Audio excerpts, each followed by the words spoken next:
پاکستانی معاشرے کی اخلاقی گراوٹ کی 3 وجوہات ہیں۔ پہلی وجہ ایجوکیشنل سسٹم کی خرابی، دوسری وجہ فائنانشل اور اکنامیکل سسٹم کی خرابی، اور تیسری اور سب سے ضروری وجہ میڈیا کا غیر ذمہ دارانہ استعمال۔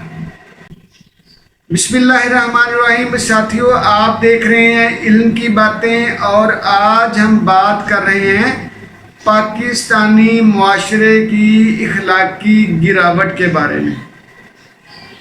ساتھیو، ہم 2024 میں رہ رہے ہیں۔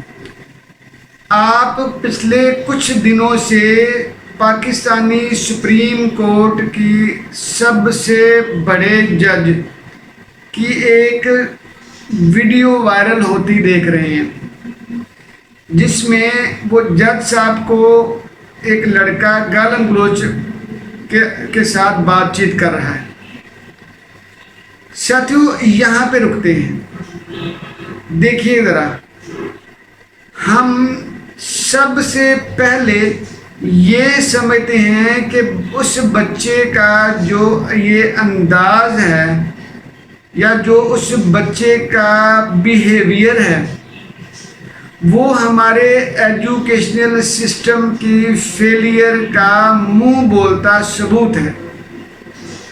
دیکھیں، ایسے بچے، ایسے لڑکے جو ان شاپس پہ، بیکریز وغیرہ پہ یا ان شاپس پہ کام کرتے ہیں، ساتھیوں وہ کم از کم میٹرک ہوتے ہیں یا ایف اے ہوتے ہیں، ٹھیک؟ تو ساتھیوں، یہ ہمارے پڑھے لکھے پنجاب کا آؤٹ کم ہے۔ آپ کو پتہ ہے نا کہ پرویز الہی صاحب اور مشرف صاحب کے دور میں یہ ایک پالیسی بنی تھی، پڑھا لکھا پنجاب، یعنی ہر وہ بندہ، ہر وہ بچہ جو میٹرک پاس کر جاتا ہے وہ پڑھا لکھا ہے، ٹھیک؟ اب دیکھیے گا ساتھیوں، یہاں پہ ہم نے کہا کہ پاکستانی معاشرے کی اخلاقی گراوٹ کی وجہ ایجوکیشنل سسٹم کی ناکامی ہے یا خرابی ہے۔ اب ذرا اس پہ بات کرتے ہیں۔ ساتھیوں، میں ایک ٹیچر ہوں، میں پڑھاتا ہوں، ہمیں 6 گھنٹوں میں 8 سے 9 کتابیں ڈیلی پڑھانا ہوتی ہیں۔ اب ہمارا ایجوکیشن سسٹم سمجھیے گا، ہمارا ایجوکیشنل سسٹم گریڈز کے اوپر بیس کرتا ہے، یہ مارکس والا ہے، یہ مارکس دلاتا ہے۔ ساتھیوں، ہمارے پاس، ہمارے کلاس روم میں ہمارے استاد کے پاس اتنا مارجن نہیں ہوتا کہ وہ اخلاقیات کی اپلیکیشن پہ بات کریں، اخلاقیات پہ بات کریں۔ یقین جانیں، ہم تو اسلامیات بھی پڑھاتے ہیں تو ہم ان کو بتاتے ہیں کہ یہ سوال آئے گا، اس کی یہ 2 لائنیں آپ انڈر لائن کریں، انہی لائنوں کو آپ رٹا لگا لیں، یاد کر لیں، تو یہ آپ کا جو پیپر میں آئے گا۔ یہی وجہ ہے کہ ہم بہت زیادہ ڈگری ہولڈرز پیدا کر رہے ہیں۔ یہ ڈگری ہولڈرز ایجوکیٹڈ نہیں ہیں، ان میں اخلاقیات نہیں پائی جاتی ہیں یا میجورٹی میں نہیں پائی جاتی، ٹھیک؟ ساتھیوں، اب ذرا کلاس روم کا بھی حال دیکھ لیتے ہیں۔ میں نا ایک چھوٹے سے علاقے میں ہوں، میں شادرہ میں ہوں۔ ہمارے آس پاس کی اکیڈمیز اور ہم پرائیویٹ اسکول والوں کا حال آپ کے سامنے ہی ہے، گورنمنٹ کا تو چلو حال ہے ہی نا۔ دیکھو، ہم پرائیویٹ اسکول پتہ ہے کیسے چلتے ہیں؟ ہم نے پرائیویٹ اسکول بچوں کی فیسوں پہ چلنا ہے۔ اگر ہم بچوں کو ڈانٹنا شروع ہو جائیں، بچوں کے ساتھ کو سیدھا کرنے کے چکروں میں پڑ جائیں، تو بچے ایک اکیڈمی کو چھوڑتے ہیں، دوسری اکیڈمی میں چلے جاتے ہیں، ایک اسکول کو چھوڑتے ہیں، دوسرے اسکول میں چلے جاتے ہیں، ٹھیک؟ اس سے بگاڑ کیا آ رہا ہے؟ استاد کے پاس، اسکول والے کے پاس اب اتنا مارجن نہیں ہے کہ وہ بچوں کو ڈانٹے۔ بلکہ میں تو بی اے انگلش پڑھاتا ہوں نا، تو بی اے اور ایم اے انگلش والے لوگ تو دوست بن جاتے ہیں نا، بچے جوان لوگ ہوتے ہیں تو وہ دوستوں کی طرح بیہیو کرتے ہیں۔ یہ جو لاسٹ سیشن ہم نے پڑھایا، وہاں پہ ایک بچے نے بڑی کمال بات کی، بڑا کمال بچہ تھا۔ اس نے کہا، سر ہم اکیڈمی پتہ کیوں جاتے ہیں؟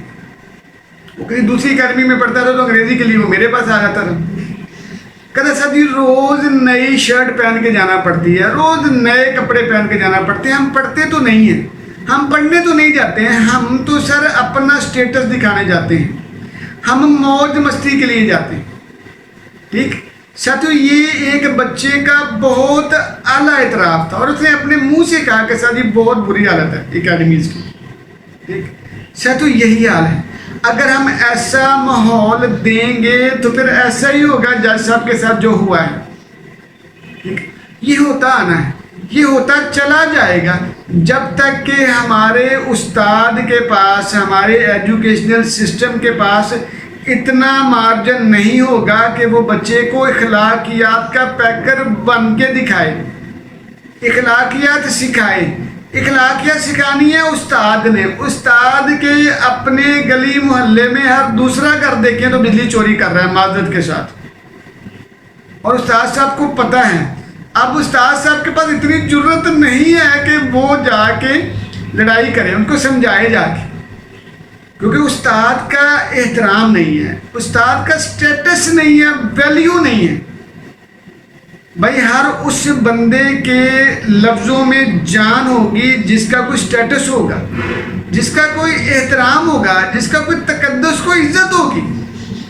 ٹھیک, ہمارے ہاں استاد صاحب کے پاس کوئی سٹیٹس نہیں ہے, کوئی معیار نہیں ہے, ان کا کوئی تقدس نہیں ہے, ان کا کوئی احترام نہیں ہے. جب ان کی اپنی ذات کی ویلیو نہیں ہونی نا, تو پھر ان کی بات کی کیا ویلیو ہونی ہے.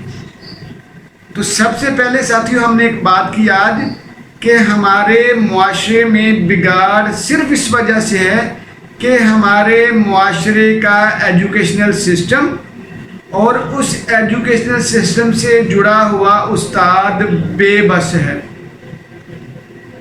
اس کے پاس, اس کے ہاتھ بندھے ہوئے ہیں, اس کے پاس کوئی مارجن نہیں ہے اخلاقیات کا پیکر بننے کا اور اخلاقیات کا درس دینے کا. دوسری بات ساتھیوں دیکھیے گا, اگر آپ کا فنانشل سٹیٹس بہتر نہیں ہوگا تو آپ اخلاقی طور پر گرے ہوئے ہوں گے. اسلام سے سیکھتے ہیں, نبی صلی اللہ علیہ وآلہ وسلم نے فرمایا کہ قریب ہے غربت یعنی مفلسی, غربت کفر تک لے جائے. ٹھیک, اب نبی صلی اللہ علیہ وآلہ وسلم کی اس حدیث مبارکہ کا ذرا اس کا انالیسس کریں, اس کو ذرا غور سے دیکھیں, اس کو تجزیہ کر کے دیکھیں کہ نبی صلی اللہ علیہ وسلم نے فرمایا کہ ہر چیز کا جو ایون ایمان کا دار و مدار ہے نا, وہ آپ کے پیسے کے اوپر ہے. اگر آپ کے پاس پیسہ ہے تو آپ کا ایمان بھی ٹھیک ہے, اگر آپ کے پاس پیسہ نہیں ہے تو آپ کا ایمان خطرے میں ہے. وہ بڑی پرانی 47 کے زمانے میں, شاید 40 کے زمانے میں ایک مووی آئی تھی کہ زمانے کی گاڑی روپیہ چلائے. اس میں یہ گانا تھا باقاعدہ, پاکستانی مووی تھی, بہت کمال تھی کہ زمانے کی گاڑی روپیہ چلائے, نہ باپو چلائے نہ بھیا چلائے, زمانے کی گاڑی روپیہ چلائے. تو ساتھیوں یہ جو فائنینشیل سٹیٹس ہے نا, جب تک یہ سٹیٹس بہتر نہیں ہوگا تب تک اخلاقی معیار بہتر نہیں ہو سکتا. ٹھیک, تو ضروری یہ ہے کہ فائنینشیل سٹیٹس پہ بات کی جائے. ہماری جو حکومت وقت ہے ساتھیوں, دیکھیے حکومت وقت اور پچھلے گزرے ہوئے 8-10 سالوں میں انڈسٹری کے اوپر کوئی کام نہیں ہوا, روزگار کے اوپر کوئی کام نہیں ہوا. میرے پاس ہمارے سر پڑھاتے ہیں, ان کا نام ہے سر GNG, دا گریٹ غلام نبی. بہت کمال بندے ہیں, بہت کمال بندے. تو ایک دن میرے پاس ملنے آئے تو میں نے ان سے پوچھا, تو کہتے سر جی, میں نے کہا حالات سے بتائیں. ان کا جملہ سنیے گا, جملہ بڑا کمال بولا. کہتے سر جی مکتب سے لے کر مسجد تک, یعنی اسکول سے لے کر مسجد تک, اور شراب خانے سے لے کر جوا خانے تک, ہر طرف بے روزگاری ہی بے روزگاری ہے. ٹھیک, کہتے سر جی یہ دیکھیں یہ جملہ آپ بھی کمال یاد رکھیں گے.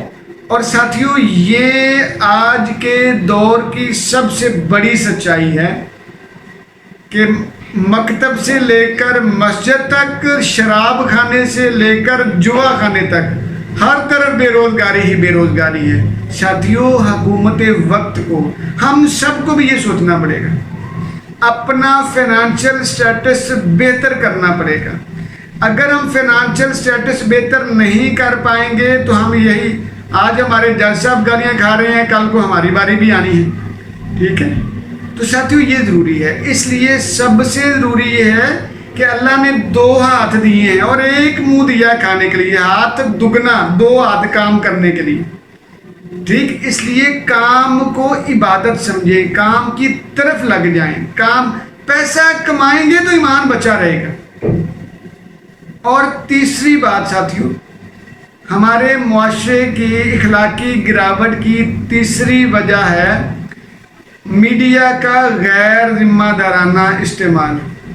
ساتھیوں ہمارا میڈیا پولیٹکس کے ٹاپ لیول کے لوگوں سے دیکھے اور نیچے تک کے لوگوں کو دیکھو، ہمارا میڈیا کی جو پروجیکشن ہے وہ انتہائی غیر ذمہ دارانہ ہے. میڈیا کو صرف وائرل ہونا ہے، ہر وہ کانٹینٹ، ہر وہ نیوز، ہر وہ خبر دینی ہے جو چٹ پٹی ہے یا اس کو چٹ پٹے بنا کے دکھانا ہے. اب جب ایسا وائرلیبل والے معاملات ہوں گے، ویوز لینے والے ایشوز ہوں گے، تو اخلاقیات کہاں پہ ہوں گی؟ بھائی اخلاقیات سے تو پیسے نہیں ملتے ہیں نا. اگر آپ کسی پولیٹیشین کا ایب چھپاؤ گے، ٹھیک ہے، تو اس سے آپ کو تو پیسے نہیں ملنے، آپ کو فائدہ نہیں ہونا. اس لیے آپ برملا میڈیا پہ آ کے جتنا گالم گلوچ ہو سکتا ہے آپ کرتے ہو.